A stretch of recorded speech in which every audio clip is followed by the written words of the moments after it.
కరతాళ ధ్వనులతో ధన్యవాదాలు తెలియచేసుకుంటూ ఈ గంట సేపు హాయిగా ధ్యానం చేద్దాం మిత్రులారా. ఈ ధ్యానం అయిపోయిన తర్వాత మరి ఇద్దరు సీనియర్ మాస్టర్ల సందేశాలు ఉన్నాయి. ఆ తర్వాత మోటివేషనల్ స్పీకర్గా మరి ఇంకొక మాస్టర్ రాబోతున్నారు.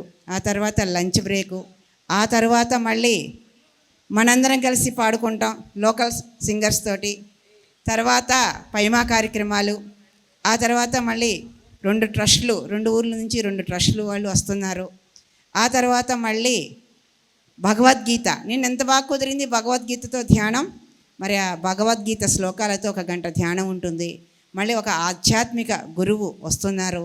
ఆ తర్వాత మళ్ళీ కల్చరల్ యాక్టివిటీస్, కూచిపూడి, భరతనాట్యం, ఇలాంటి ఎంతో డ్యాన్స్ ప్రతిభ ఉన్న వాళ్ళందరూ మన మధ్యకు వచ్చి వాళ్ళ ప్రతిభని మనందరికీ వినిపిస్తున్నారు ఈ ధ్యానం ద్వారా, ఈ వేదిక ద్వారా.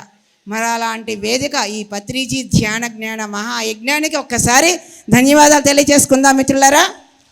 హాయిగా కూర్చుందాం. 10 అయిందండి, వాళ్ళు సెట్ చేసుకుంటున్నారు. ఒక 2 నిమిషాల్లో మనందరం హాయిగా కూర్చుందాం. కళ్ళజోడు ఉన్నవాళ్ళు కళ్ళజోడు తీసేద్దాం. ఫస్ట్ ఫోన్లు సైలెంట్లో పెట్టుకుందాం. ప్రాంగణంలో ఎక్కడ ఉన్నా సరే వచ్చి ధ్యానంలో కూర్చోవలసిందిగా కోరుకుంటున్నామండి. హాయిగా కూర్చుందాం. శ్వాస మీద ధ్యాస.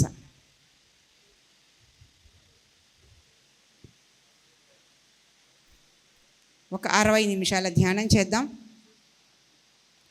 ఈరోజు ఉదయం స్పీచ్లోనే పత్రికారు చెప్పారు, కూర్చోవాలి కూర్చోవాలి కూర్చోవాలి అని. రోజుకి 5 గంటల, 10 గంటల, 24 గంటల అని. సో అన్నిటికీ ఏకైక మార్గం ధ్యానం. కాబట్టి అలాంటి అద్భుతమైన ధ్యానాన్ని చేస్తున్నాం మిత్రులారా. మనందరం హాయిగా కళ్ళు మూసుకుందాం. కళ్ళజోడు ఉన్నవాళ్ళు కళ్ళజోడు తీయాలమ్మా. పాదాలు 2 క్రాస్ చేయాలి. వేళ్ళల్లో వేళ్ళు పెట్టుకోవాలి. శ్వాస మీద ధ్యాస. సామూహిక ధ్యానం 3 రెట్లు శక్తిని అధికంగా పొందవచ్చు.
सबको नमस्कार, आदाब। मैं बहुत खुश नसीब हूँ, 5 साल के बाद मुझे फिर से यहाँ पे बजाने का मौका दिया। मैं सभी यहाँ के मेंबर को बहुत बहुत धन्यवाद देता हूँ। PSSM भाग्यनगर ट्रस्ट और सौरभ भारती का मैं तहे दिल से शुक्रिया अदा करता हूँ। साथ ही साथ राम भाई और यहाँ के तमाम मेंबर सब का सबका धन्यवाद करता हूँ। आज ऐसा नहीं लग रहा कि स्वामी जी नहीं है। स्वामी जी का आशीर्वाद हमेशा मेरे साथ रहा है। स्वामी जी की ये ख्वाहिश थी हर साल मैं यहाँ पे ध्यान में आऊँ और संगीत का अपना कार्यक्रम पेश करूँ। आज मुझे ऐसा लगता है स्वामी जी यहाँ मेरे साथ है और मेरे साथ मेडिटेशन कर रहे हैं। बस धन्यवाद। आज मैं आपके सामने राग नट भैरव आधा घंटा बजाऊंगा। मेरे साथ राम भाई तबले पे संगत करेंगे और आधे घंटे बाद 5 मिनट ब्रेक होगा। उसके बाद तबला सोलो होगा और डॉक्टर ज्योतिर्मय त्रिपाठी जी और उनके सन दीपतोषी त्रिपाठी और उनके मिसेस दीपान्विता त्रिपाठी जी लहर पे संगत करेंगे। साथ में मैं भी संगत करूँगा। तो अभी आपके सामने राग नट भैरव शुरू कर रहा हूँ। आशीर्वाद दीजिएगा। धन्यवाद।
ఆఖరి ఒక్క నిమిషం.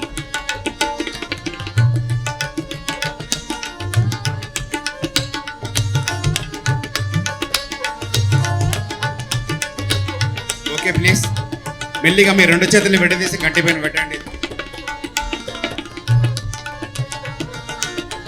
మెల్లిగా చేతులు తీస్తూ కళ్ళు తెరవచ్చు.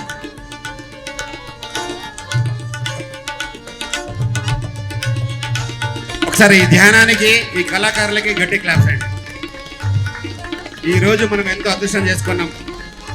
జాకీర్ హుస్సేన్ గారి ప్రియ శిష్యుడైన త్రిపాఠి గారి వాళ్ళ ఫ్యామిలీ అంతా మన ముందు ఉండడం కూడా గొప్ప అదృష్టం మనకి. దానికి స్వరభారతి రామ్మోహన్ గారు మనకి ఎంతో సహాయపడ్డారు. వీరికి ఒక్కసారి లేచి నిల్చొని కరతాళం తెలితే ఒక కుటుంబము ఇలాంటి కార్యక్రమాలు పాల్గొన్నారంటే నిజంగా మనందరం అదృష్టవంతులం. ఈరోజు నిజంగా భాగ్యనగర్ సొసైటీలో ఉండే భాగ్యనగర్ వాసులు అందరూ ఏర్పాటు చేసిన ఈ ధ్యానానికి మీ అందరికి కూడా మరొకసారి కృతజ్ఞత తెలియజేస్తూ, భాగ్యనగర్ అందరి వాసులకి భాగ్యం కలిగినట్లే ఇలాంటి కళాకారులు మన ముందు వచ్చి ఎంతో వాళ్ళ చాకచక్యంతో మన అందరినీ కూడా దాదాపు గంటన్నర ధ్యానాల్లో ఓళ్ళలాడించారు. మొత్తం వాళ్ళ ఫ్యామిలీ అందరికీ కూడా మరొకసారి కృతజ్ఞత తెలియజేయాలని మీ అందరూ కూడా మనసారా కోరుతున్నాను. రామ్మోహన్ గారు సార్ 2 నిమిషాలు వాళ్ళ introduction. Thank you very much. నేను రామ్మోహన్, ఫౌండర్ ప్రెసిడెంట్ స్వరభారతి. మాకు ఈ స్పిరిచువల్ డివైన్ ఈ స్టేజ్లో అవకాశం ఇచ్చిన పిఎస్ఎస్ఎం ధ్యాన భాగ్యనగర్ ట్రస్ట్ వారికి, మళ్ళీ గురూజీ మన మధ్యలో లేకున్నా మన మనసులో ఎప్పటికీ ఉంటారు. ఆయన ఇచ్చినందుకు మాకు చాలా ధన్యవాదాలు. ఇలాగే మేము ఉన్నంతకాలం మీతోని అసోసియేట్ అయ్యి ఎప్పుడు మాకు అవకాశం ఇచ్చినా మేము ప్రజెంట్ ఉంటామని తెలియజేస్తూ ధన్యవాదాలు. ఈ కార్యక్రమం ఇప్పటివరకు స్వరభారతి ఆధ్వర్యంలో మరియు పిఎస్ఎస్ఎం ధ్యాన భాగ్యనగర్ ట్రస్ట్ వారి ఆధ్వర్యంలో జరిగింది. మరియు రేపు కూడా ఉంటుంది. రేపు 10 నుంచి 11 గంటల వరకు మళ్ళీ మా బృందం రేపు కూడా ఉంటుంది. రేపు కలుస్తాం. बहुत बहुत धन्यवाद असलम भाई और ज्योतिर्मय त्रिपाठी भाई.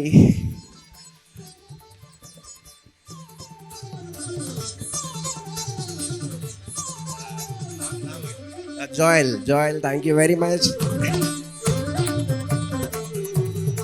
पेनवत्या जी बहुत बहुत धन्यवाद। ऐसे ही हमारे साथ दीजिएगा जब भी मौका मिले। कल भी आएंगे।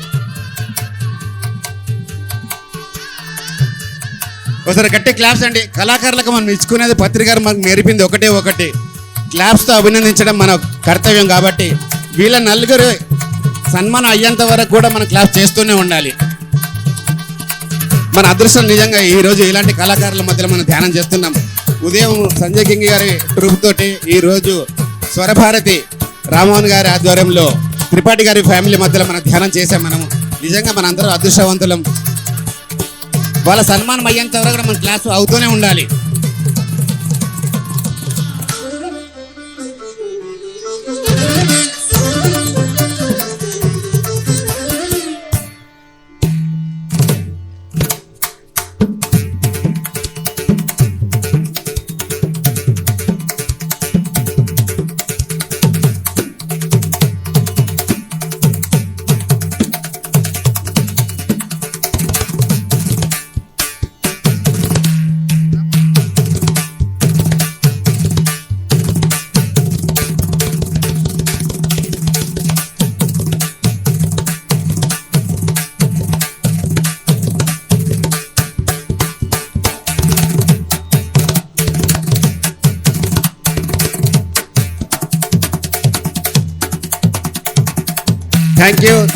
Thank you very much. Police అకాడమీలు, కాలేజీలు, స్కూళ్ళు ఎక్కడ నలుగురు కూడితే అక్కడ చేరి వారి యొక్క స్వరభాషతో ఎంతోమందిని ఆకట్టుకున్న సాయిలు మాస్టర్, అదేవిధంగా ఆదిలాబాద్ నుండి సునీత మేడం గారు, ఇక్కడ ఇద్దరు మాస్టర్లు. కానీ తెలుగు ఎంతో విచిత్రమైంది. ఎన్ని భాషలు ఉన్నా కానీ తెలుగులో విన్నంత తృప్తి వేరే భాషలో ఉండదు మనకి. బోధన్ సాయిలు గారు వారి భాషలో ఎంతో చక్కగా ప్రతి చోట కూడా అందరినీ అలరరిస్తూ పిఎస్ఎస్ఎం భాగ్యనగర్ ద్వారా ఈరోజు ఇక్కడ విచ్చేసి మనందరి మధ్యలో కూడా ఉండి వారి యొక్క అనుభవాలు, వారు చేస్తున్న కృషి, పిఎస్ఎస్ఎంకు ఎలాంటి దోహదపడుతున్నారు, అసలు పత్రికారి పరిచయం ఏ విధంగా ఏర్పడేది, అసలు పత్రికారి తర్వాతనే ఆయన జీవితం మారిందని చెప్పి ఎన్నో చోట్ల చెప్పడం జరిగింది. ఈరోజు మనం అన్ని విషయాలు కూడా కూలంకుషంగా వారి ద్వారానే విందాం. థ్యాంక్ యూ మాస్టర్ గారు. Thank you. Sunitha madam Adilabad నుండి సునీత గారు వచ్చారు. ఇక్కడ ఇద్దరు దగ్గర పరిచయాలు. అంటే బోధన ఆదిలాబాద్ అంటే దాదాపుగా ఒక 150 కిలోమీటర్ ఉంటుంది, 120 కిలోమీటర్ ఉంటుంది. అయినా కానీ బోధన లాంగ్వేజ్ వేరే ఉంటుంది, ఆదిలాబాద్ సునీత లాంగ్వేజ్ వేరే ఉంటుంది. చూడండి వారి టేస్ట్ ఎలా ఉంటుందో. వీళ్ళందరినీ కలపడమే ధ్యాన భాగ్యనగర్ చేసిన ముఖ్య ఒక ఉద్దేశము. మనందరినీ వింటూ పత్రికారు చెప్పారు, ఎవరు ఎన్ని చెప్పినా కానీ అందరి దగ్గర వినడం ఎప్పుడైతే నేర్చుకుంటామో రేపు మనం చెప్పడం మొదలు పెడతాం. మనం ఎప్పుడైతే వినడం వదిలేస్తామో ఇంకా మనం ఎదగడం మానేసుకున్నట్లే. కాబట్టి ప్రతి ఒక్కరి దగ్గర వినడం నేర్చుకోవాలి. ప్రతి ఒక్కరి దగ్గర వాళ్ళ దాంట్లో ఎంత మంచి మనకు అవసరం వస్తుందో ఆ మంచిని మాత్రమే తీసుకోవాలి. థ్యాంక్ యూ అండి. Thank you. ముందుగా సాయిలు గారు, మీ యొక్క ఉద్దేశం, ఈరోజు భాగ్యనగర్ వారు పిలవగానే మీరు వచ్చి మాకు సమయం ఇచ్చినందుకు మీ 30 నిమిషాల సమయంలో మా వారితో మీ ముచ్చటింపులు. ఓకేనండి. నా పేరు సాయిలు మాస్టర్ అని ముసర దగ్గర తిమ్మాపూర్ వర్ణి మండల్లో పత్రిజి పుట్టిన బోధన్ పక్కన మా గ్రామం. మరి నేను 2011లో ధ్యానంలోకి వచ్చాను. మా అమ్మాయి కృష్ణవేణి ద్వారా పాంప్లెట్ ఇచ్చింది 4వ క్లాసులో. ఆ పాంప్లెట్ చూసి ధ్యానిగా మారాను. అంతకుముందు 16 ఏళ్ళు నేను స్వాధ్యాయ భగవద్గీత ప్రచారం పాండురంగ శాస్త్రి దాదాజీ అని బొంబాయిలో ఉండు. ఆ ధ్యాన ప్రచారము 16 ఏళ్ళు స్వాధ్యాయ 16 ఏళ్ళు చేస్తూ ఈ 2011లో ధ్యానంలోకి వచ్చిన తర్వాత ఎంతో ఆనందము, ఎంతో అద్భుతం. ఇప్పటి వరకు ఇలాంటి ఆనందము, ఇలాంటి అద్భుతం ఎక్కడ చూడలేనని నన్ను నేను మరిచిపోయి ఎప్పుడు అనుకున్న ఇంత గొప్ప ధ్యానమా, ఈ ధ్యానము ఎంతమందికన్నా ఉపయోగపడే విధంగా మనము ఉన్నది మనం పంచడమే కాదని ఆ రోజు గొప్ప సంకల్పంతో ఈరోజు వీలైనంత మట్టుకు నాకు పత్రిజీ పరిచయం. వైజాగ్లో పత్రిజీ దగ్గరికి వెళ్ళిన అందరికీ కూడా ఒక స్టేజ్ మీదకి పిలిచి సన్మానం చేస్తే నేను అనుకున్న ఇప్పటి వరకు బొంబాయిలో మా గురువు గారు ఎప్పుడు స్టేజ్ మీదకి వెళ్ళలే కానీ ఇలా వచ్చిన వాళ్ళకందరికీ సన్మానము, ప్రతి తక్క ఎక్క ఇలాంటిది ఏ చూడకుండా ఇలాంటి గురువు అసలు నేను ఇదే మొదటిసారి చూసుడు ఇలాంటి గురువు కలవాలని గొప్ప సంకల్పం ఉండే. నేను కూడా ఈ గురువుకు దగ్గరికి పోయి నేను మాట్లాడకపోతానా అని నా మనసులో అనుకున్నా. తేజీ దిగంగానే ఫస్ట్ సారి సెకండ్ నాకే ఇచ్చిండు. రెండవది బోధనల పత్రిజీ జన్మస్థలం పుట్టినరోజు అక్కడ ప్రోగ్రాం నవంబర్లో ప్రోగ్రాం చేసినప్పుడు డిగ్రీ కాలేజీ పిల్లలు ఒక 200 మంది వచ్చిర్రు. ఆ రోజు కూడా ఫస్ట్ సారి నాకే మాట్లాడిపించారు. అంత ధ్యానం తెలియదు, భక్తి గురించి ఎక్కడ చెప్పేవాడిని. సార్కు లోపల ఉన్నాడు పత్రిజీ, అప్పుడు బయటకు వచ్చి గట్టిగా అమ్ముకున్నాడు, బాగా చెప్తున్నావు స్వామీజీ అన్నాడు. అప్పుడు ఇంకా నేను అయిపోయినా. ఇది విషయం ఏంటి అంటే ఈ ధ్యానంలో ఇప్పటికు నేను 15 ఏళ్ళ నుంచి ఈ ధ్యాన ప్రచారం చేస్తున్నా. 2011 నుంచి, అంతకుముందు 92 నుంచి నేను భగవద్గీత ప్రచారం చేసిన. నేను పొందిన లాభాలు ఏమిటి, అసలు ఎక్కడ మిస్ అవుతాము, ఎలా పొందవచ్చు, ఈ పత్రిజీ ధ్యాన జ్ఞాన మహాయజ్ఞము ఒక గొప్ప అదృష్టం. ఈ యొక్క భాగ్యనగర్లో ఉండడం ఇంకా భాగ్యం మనకు. ఎందుకంటే ఇప్పటి వరకు అయితే మన వాళ్ళు అయితే భాగ్యనగర్ వాళ్ళు మనకు అది బుక్కులు చందా ఇవన్నీ ఏం లేకుండా వాళ్ళంతా బరువు వాళ్ళ నెత్తి మీద వేసుకొని మనకు పిలుచుకొని ఈ అన్నదానం ఇన్ని సేవలు చేస్తున్నారు కదా, వాళ్ళ మీద కూడా బరువు బాధ్యతలు అంత పడకుండా మనం కొంచెం బరెత్తుకుంటే ఇంకా బాగుంటుందని నాకు అట్లా అనిపించేసింది. అది మనం గుర్తుపెట్టుకుందాం. ఎక్కడ ఆగిపోతాం, ఎలా పొందవచ్చు అన్న విషయాలు నేను చెప్తాను. నాకు ఇచ్చిన 30 నిమిషాల్లో మహానుభావులు చెప్తూ ఉంటారు, కోపంతో మాట్లాడితే గుణాన్ని కోల్పోతాం, అధికంగా మాట్లాడితే ప్రశాంతాన్ని కోల్పోతాం, అనవసరంగా మాట్లాడితే ప్రేమని కోల్పోతాం, అబద్ధాలు మాట్లాడితే పేరుని కోల్పోతాం. ఇన్ని కోల్పోయినాక విజయాలు సాధిస్తామా? ఎక్కడ కోల్పోతున్నాం ఒక్కసారి గుర్తుపెట్టుకోండి. ఒక్కసారి మన కళ్ళు మూసుకున్నప్పుడా, మనం ప్రశాంతంగా ఉన్నప్పుడా, నేను మాట్లాడేది ఎలా మాట్లాడుతున్నా. ఇంకొక మాట చెప్పిండు మహానుభావుడు, కోపంలో సమాధానం చెప్పొద్దు, సంతోషంలో వాగ్దానం చేయొద్దు, ఒత్తిడిలో నిర్ణయం తీసుకోవద్దు, అవసరం లేని చోట అబద్ధం చెప్పొద్దు. 100కి అబద్ధం నిజంతో సమానం. అవసరం లేకున్నా సృష్టించుకుంటే అబద్ధాలు ఆడక్కల్లా ఆశ అవుతాం. అందుకే చెప్తా, పాముకుంటుంది కూరల్లో విషం, తేలుకుంటుంది కొనకు విషం. మనిషికి ఎక్కడ ఉంటుంది? ఒళ్ళంతా శరీరం అంతా ఉంటుంది. దానికి ఆ కొనకుంటుంది, దీనికి ఈ కొనకుంటుంది. మనకు ఏదో ఒక కొనకుంటే పీడనే పోతుండే. పాముకుంటుంది కూరల్ల విషం, తేలుకుంటుంది కొనకు విషం, మనిషికుంటుంది నిలువెల్ల విషం. తెలుసుకోకపోవడం లోపం, తెలుసుకుంటే ఉండదు కోపం. అప్పుడు చెయ్యం పాపం, తగులదెవరి శాపం. నేను చదువుకోలేనండి, పల్లెటూరు వ్యక్తి, పల్లెటూరు భాష. నా పేరు నేను చాలా రోజులు నేర్చుకున్నా. ఇప్పుడు అందుకు నా చదువుకునే భాష కూడా అర్థం చేసుకుంటారని గుర్తు చేస్తున్నా. ఎందుకంటే మనం చేయవలసింది చేస్తే రావాల్సింది వస్తుంది. ధ్యానం అనేది మనకు ఒక అండ, మనపై పడే సమస్యల బండ. చేసుకోవాల మనసు కాలికుండ, ప్రజల్లో ఉంటాం బంగారు కొండ. మొక్కుకుంటా రాదు, కృతి చేస్తే దాంట్లోపల మునిగిపోయినప్పుడు మనం ఏది పొందాలో అది వస్తుంది. పత్రి చెప్తా ఉంటాను, 10 మంది ముంగడ చెప్పే మాట ఒక్కోట్ల ముంగడ చెప్తే కరెక్ట్ కాదు, ఒక్కోళ్ళ ముంగడ చెప్పే మాట 10 మంది ముంగడ చెప్తే కరెక్ట్ కాదు. ఎప్పుడు ఏది మాట్లాడాలనో ఎలా మాట్లాడాలనో అది గుర్తుపెట్టుకో అంటాడు. అందుకే ప్రేమతో మాట్లాడు, ఆలోచించి మాట్లాడు, అర్థం చేసుకొని మాట్లాడు, మనసిప్పి మాట్లాడు, ఉన్నది ఉన్నట్టు మాట్లాడు, పూర్తిగిన్న తర్వాత మాట్లాడు, మరి తక్కువ మాట్లాడు అంటాడు. మనం ఏం మాట్లాడతాం మనకే తెలియకుండా మాట్లాడతాం. ఒక వ్యక్తి రోడ్డు పని పోతా ఇలా అన్నాడట, హరే రామ హరే కృష్ణ హరే రామ హరే కృష్ణ. పోతూ ఉంటే ఒక్కైనా పక్షుల్ని పట్టడానికి జాలేసిండట. ఈయన హరే రామ అనుడికి ఆ పక్షులన్నీ పారిపోయినాట. ఆయన పట్టి కొట్టిండట. నేను పొద్దుటి నుంచి మధ్యాహ్నం వరకు పక్షుల కోసం అది కట్టినను, ఒర్రుకుంటూ వచ్చేసినావు కదా, ఉన్న పక్షులన్నీ పోయినాయి, బగ్గ కొట్టిండట. ఇప్పుడు అట్లా కాదు, దీని వెనుక ఇంకొకటి రాని, దీని వెనుక ఇంకొకటి రాని, దీని వెనుక ఇంకొకటి రాని అనుకుంటా పో అన్నాడట. ఆయన దీని వెనుక ఇంకొకటి రాని, దీని వెనుక ఇంకొకటి రాని అనుకుంటా పోయిండట. ఆ ఊళ్ళకు పోగానే ఒక వ్యక్తి ఐషోడు 25 ఏళ్ళ వ్యక్తి చనిపోయిండట. దీని వెనుక ఇంకొకటి రాని, దీని వెనుక ఇంకొకటి రానంటావు, రాడు మా ఐషోడు చచ్చిపోయాడు, ఏం మాట్లాడాలని తెలియదని ఆలు కొట్టిరట. నీకేం రా అని. అరే నేను ఏది చెప్తే అది చేస్తున్నా కదా, ఇట్లా ఎందుకు జరిగింది అని అనుకున్నారట. ఇసుంటి పని ఎప్పటికి కాకపోని, ఇసుంటి పని ఎప్పటికి కాకపోని అని చెప్పాల బిడ్డ అని చెప్పారట వాళ్ళు. మళ్ళీ అది గుర్తుపెట్టుకున్నారట. ఇసుంటి పని ఎప్పటికి కాకపోని, ఇసుంటి పని ఎప్పటికి కాకపోని అనుకుంటా ఊళ్ళకి పోయే వరకంటే ఒక వ్యక్తికి పెళ్ళి కాక 35 ఏళ్ళు అయిందట. బలం చూసుకుంటా అన్ని క్యాన్సర్ అవుతున్నాడు. పంతుల దగ్గరికి బలం చూడబోయినట. పిల్ల అందు ఖాయమైపోయినాయి, పలానా రోజు పెళ్ళి చూసుకుందామని పోయినరట. ఇసుంటి పని ఎప్పటికి కాకపోని, ఇసుంటి పని ఎప్పటికి కాకపోని అంటే ఒరే మీ పెళ్ళిగాక చస్తున్నాం రా, నువ్వు చెడు మాటలు ఎందుకు వాడతావని ఆయన బట్టి ఆయన కొట్టిండు అన్నట్టు. ఇసుంటి పని ఇల్లు కానీ మొక్కాడు రా, మంచి పని చెప్పాలి కదా, ఇసుంటి పని ఇల్లు కానీ ఇసుంటి పని ఇల్లు కానీ అన్నాడట. ఆ మాట చెప్పుకుంటా పోయిండట. ఇసుంటి పని ఇల్లు కానీ ఇసుంటి పని ఇల్లు కానీ అనగానే అప్పుడు ఎండాకాలంలో అప్పుడు పల్లెటూళ్ళు అన్ని గుడిసెలే, ఒక గుడిసెకి అగ్గి తలిగిందట. ఇక్కడికి వెళ్ళి కాలుకుంటే అక్కడ వెళ్తున్నట. ఇసుంటి పని ఇల్లు కానీ ఇసుంటి పని ఇల్లు కానీ అంటే ఆలు పట్టి ఆలు కొట్టిర్రట. పత్రి చెప్పింది ఎంత బాగుందో తెలుసా?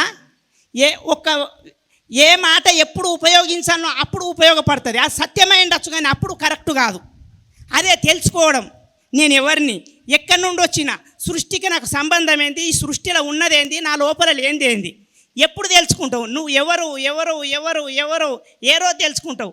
శరీరం చెడిలిపాయ, రక్తం ఉడికిపాయ, పండ్లు రాలిపాయ. ఇక దేవుడా యాడున్నావు, ఇన్ని రోజులు నేను మొక్కుతున్నా అని అంటే ఈడెక్కడికి వెళ్ళొచ్చా అని అంటాడు. చేసింది కనబడాల. నువ్వు చేసింది ఏదైతే ఉంటుందో ఎవరికి చెప్పినా చెప్పకపోయినా తరతరాలకు ఉండిపోయేది అదే పుణ్యం. ఈ జ్ఞాన మహాయజ్ఞం ఇలాంటి దానికి ఉపయోగించాలి. మనం ఇచ్చింది మనకే కాదు, పిల్లల వరకు ఉంటుంది. పిరమిడ్లకు ఇచ్చిన, అన్నదానికి ఇచ్చిన, ఇలాంటి సేవలకు ఇచ్చిన మనం పోతుండొచ్చు. దాంట్లో ఉన్న శక్తి, ఆ పవర్ అనేది ఎవ్వరు మర్చిపోరు. ఇంతకుముందు కూడా రాయపాడు గురించి చెప్పారు. సంగారెడ్డి డిస్టిక్లో సింగూరు ప్రాజెక్టు పక్కన 40/40 పిరమిడ్ కడితే ఇప్పటి వరకు అక్కడ రామచంద్రరావు, ప్రకాష్ సారు, జగదీష్ సారు ఇట్లా వాళ్ళతో పాటు నన్ను కూడా అలా కలిపారు. అక్కడ ఒక అమ్మ ఉన్నది. అసలు శ్రీరామచంద్రుడికి శబరి పండ్లు తినబెట్టింది కదా, ఆమె ఎట్లున్నదో నేనైతే చూడలేదు కానీ ఇప్పటికి సేవ చేస్తుంది అక్కడ ఒక అమ్మ. ఆమె ధన్యురాలు. మనం ఎప్పుడన్నా ఆ శబరిని కలవాలనుకుంటే ఆమె కలిసి రావచ్చు. అంత గొప్ప పిరమిడ్లో ఆమె సేవ చేస్తుంది. అది నిజమా కాదా అని ఒకసారి చాలామందికి చెప్పాను. ప్రాబ్లం ఉన్న వాళ్ళకు ధ్యానం చేసే ఓపిక లేకుంటే ఒకరోజు నైట్ అక్కడ ఉండి రండి, మీకు తెలుస్తుంది. అంటే బట్టలు పిండేస్తే ఎట్లా ఆరేస్తామో అట్లా బ్లాక్ పోతుంది. అంత హీలింగ్ పిరమిడ్, అంత గొప్ప పిరమిడ్, చాలా అద్భుతంగా ఉన్నది. ఎప్పుడన్నా సమయం ఉంటే వెళ్ళచ్చు. ఎందుకు చెప్తున్నా అంటే మేము తిరగడం మీద గొప్ప గొప్ప అనుభవాలు మొక్కుతే రాదు. మనం ఏం చేస్తున్నామో తెలుసుకోరా. ఎక్కువ ఏం చెప్తాం మనము? నాకు మోకాళ్ళ నొప్పులు ఉన్నాయి, నాకు తలనొప్పి ఉన్నది, నాకు గ్యాస్ ప్రాబ్లం ఉన్నది.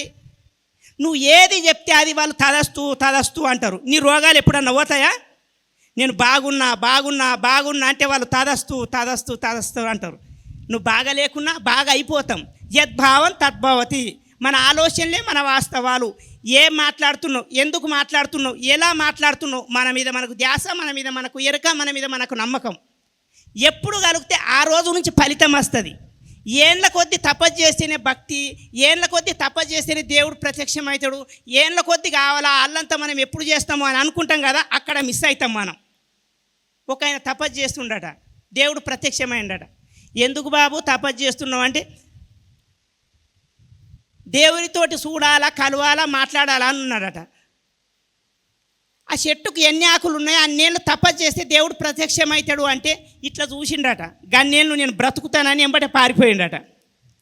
రెండో వ్యక్తి దగ్గరికి వెళ్ళిండట. బాబు నువ్వెందుకు తపస్సు చేస్తున్నావు అంటే మా ఇంట్లో నా భార్య, బిడ్డ, నేను ఒక నలుగురం, మా పిల్లలు, మేము నలుగురం పోషించుకోవడానికి కింద మీద పడుతున్నాం. ఈ సృష్టిని నడిపించే ఆ గొప్ప శక్తి, ఆ పరమాత్ముడు కలవాలనుకుంటే నేను ఎలా కలవచ్చు అని నా అంతరంగంలో నేను ప్రయాణం చేస్తే అది జరుగుతుందని ఈ ధ్యానంలో కూర్చుని ఆయన కలవాలని చెప్పిండట. ఆయనకి ఈయనకి ఎంత ఫరక్ ఉంది. అప్పుడు సేమ్ అదే విధంగా చెట్టుకి ఎన్ని ఆకులు ఉన్నాయి అన్నేళ్ళు తపస్సు చేస్తే ప్రత్యక్షమైతే దేవుడు అంటే ఇలా చూసిండట. అప్పుడైనా అవుతాడు అంటే ఖచ్చితంగా అవుతాడు అంటే అంతవరకు నేను కదలకుండా కూర్చుంటాను అలా కూర్చున్నాడట. ఎంబడే ప్రత్యక్షమైందట. ఎందుకు? ఈయన బలంగా గట్టిగా అనుకున్నాడు కాబట్టి అక్కడ సాధించుండు. మనం ఎన్నేళ్ళ వరకు అయితే గట్టిగా అనుకోమో, ఎన్నేళ్ళ వరకు అయితే మనం బలంగా అనుకోమో, ఎన్నేళ్ళ వరకు అయితే చెయ్యాలన్న తపన రాదో అప్పటి వరకు అట్లనే ఉంటాం. ఎన్నేళ్ళ? 12 ఏళ్ళ, 20 ఏళ్ళ ధ్యానం చేయటి, ఇన్నేళ్ళ అన్నేళ్ళ అంటాం. అదే లుంగి గీతలాంగి, నోట్లే పాను, జేబుల పోను, దేవుడికి ఆ ఊది బత్తి, నాకు ఈ ఊది బత్తి, ఉస్సుమని ఊతా ఉంటే మార్పు వస్తుందా? రావాలి, మార్పు రావాలి. ఎప్పుడు మన లోపల మనలో ఎవరు ఇది మాట్లాడుతున్నా కదా, ఇది ఎవరు మాట్లాడుతుర్రు?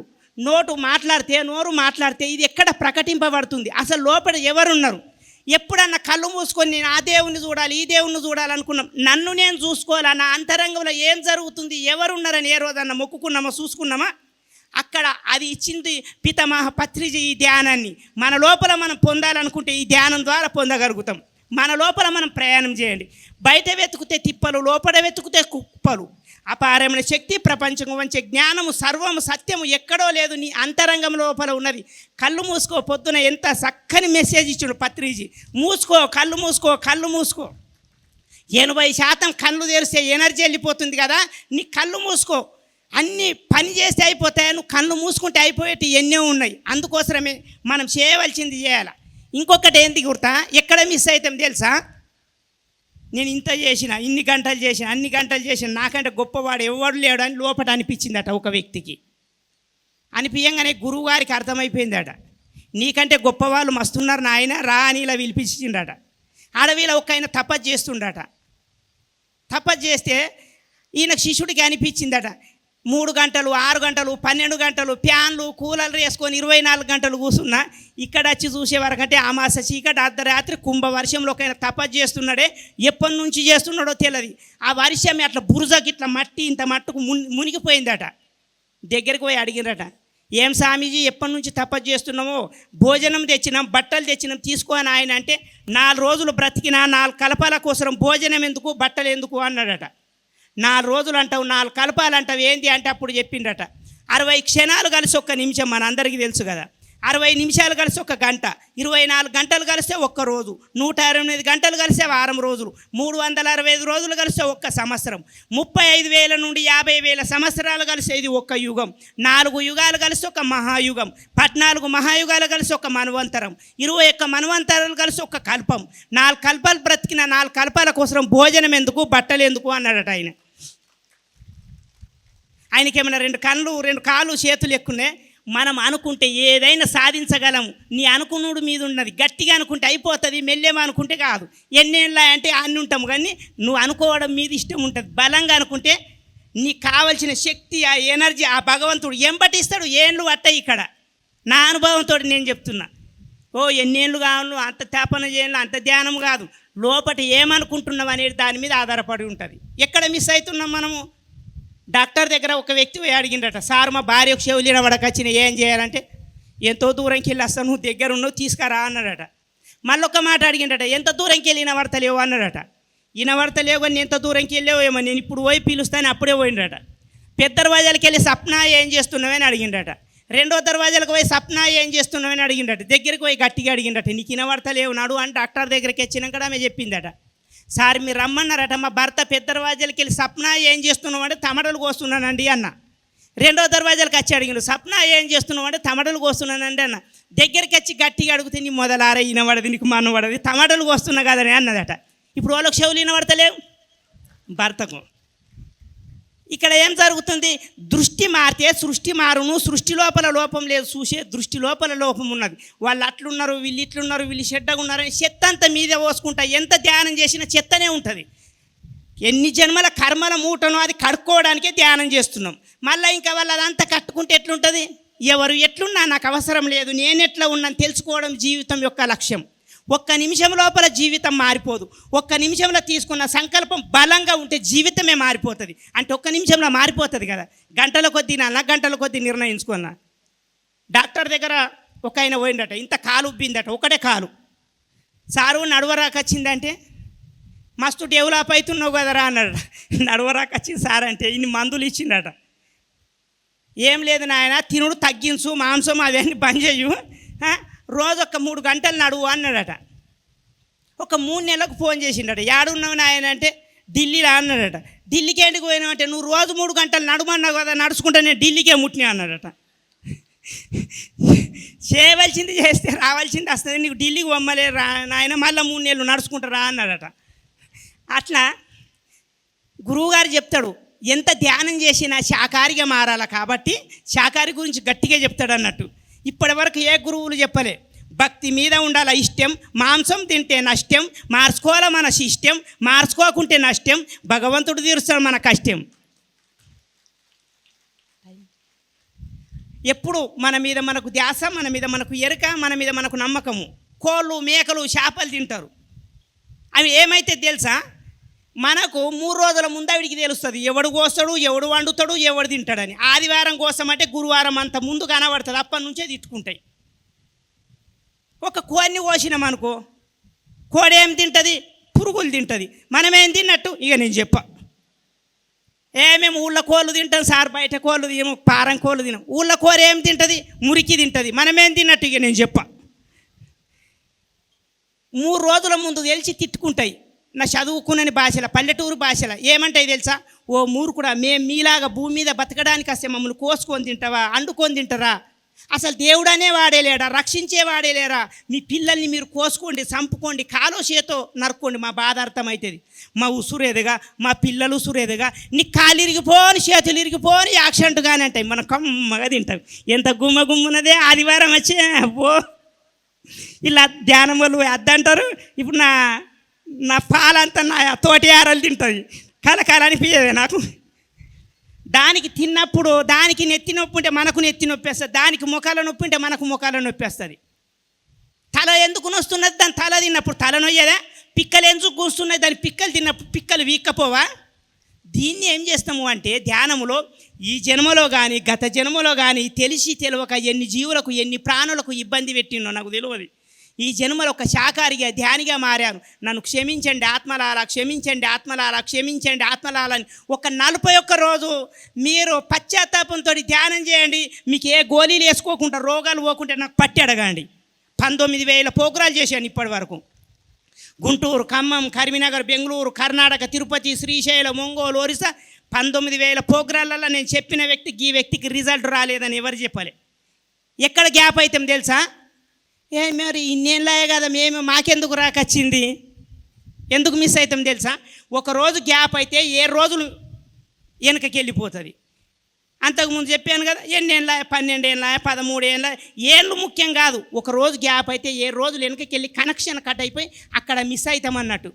అది కాకుండా గుర్తుపెట్టుకోండి, మీ 41 రోజు చేయండి, మీ 41 రోజుల ఎంత ప్రాసెస్ జరిగి ఉంటుందో అది గొప్పది అన్నట్టు. దానికి మించింది లేదు, దానికి మించిన మార్గం లేదు. గురువుగారు చెప్తాడు ఎప్పుడైనా ఏ వస్తువులైనా మనము టూరుకు పోతున్నాం రా, యాత్రలకు పోతున్నాం, 13 రోజులు యాత్రకు పోతున్నాము, సామాన్లన్నీ జాగ్రత్తగా చూసుకోండి అని చెప్పిండు అన్నట్టు గురువుగారు. అప్పుడు ఎడ్ల బండ్లు ఉండే, శిష్యుడు ఒక్కోడు, 2 శిష్యులు, భార్య, 4 పిల్లలు, బండ్ల ఎడ్ల బండి మీద పోయాడు. బాసన్లు అన్నీ చూసుకొని, సామాన్లు అన్నీ తీసుకొని, మధ్యాహ్నం పలానా చెట్టు కాడ మనం భోజనం చేయాలని చెప్పిండు. ఏ వస్తువులు పడ్డా చూడుండ్రి అన్నాడు. మధ్యలోకి పోయినాక అన్నీ పడిపోయినాయి.